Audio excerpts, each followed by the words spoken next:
ma pean tõesti tunnistama, et need viimased aastakümned ei tule teda enam. Aga kui ma alustasin, siis ma mõtlesin endale väga hea niisuguse nipi välja. Ma mõtlesin hoopis muid asju, mis ajas mind närvi, hoopis mingid muud asjad ja siis hüppasin kohe lavale. Ma kardan, et see ei ole midagi uudset, et ma katsun lihtsalt hästi sügavalt hingata sisse-välja, endale meelde tuletada, et praeguses hetkes olemist ja seda, et tegelikult on täiesti normaalne olla närvis ja et kui ma ei oleks, siis oleks juba tõesti midagi valesti.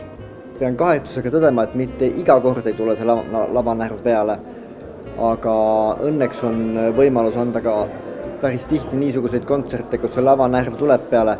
Mul ei ole enam aastaid olnud nii-öelda halvavat lavanärvi. Mul üks esimesest õpetajatest, Hans Suurväli, suutis selle mulle selgeks teha, et kui õigesti mõelda ja õigesti eelkõige hingata, et siis tuleb ainult see lavanärv peale, mis aitab etendusele kaasa ja aitab asja paremaks teha.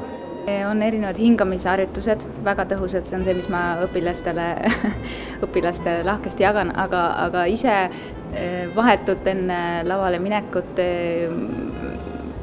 ega tegelikult mingit varianti pole, lähed lavale ja siis vaatad, kuidas toime tuled. On katsetatud igasuguseid asju, aga ega täpselt ei tea kunagi, kus see närv nagu välja lööb. Kogen seda iga kord. Mingid üksikud korrad, kui ei ole kogenud, siis on halb olnud. Lavanärv on hea. Mul on omad mingid placebo rutiinid, oma mingid harjutused, liigutused, keskendumismõtted ja väga lihtne hingamine, et ei unusta hingamist, siis tuled toime. Valmistan rohkem ette.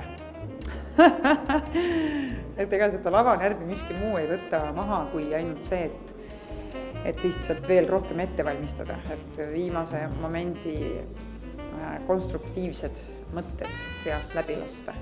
Et selline lihtsalt meditatiivne ettevalmistus minu puhul kuidagi alati ei pruugi toimida, kuigi ma olen ka seda proovinud. Mul hakkavad jalad värisema.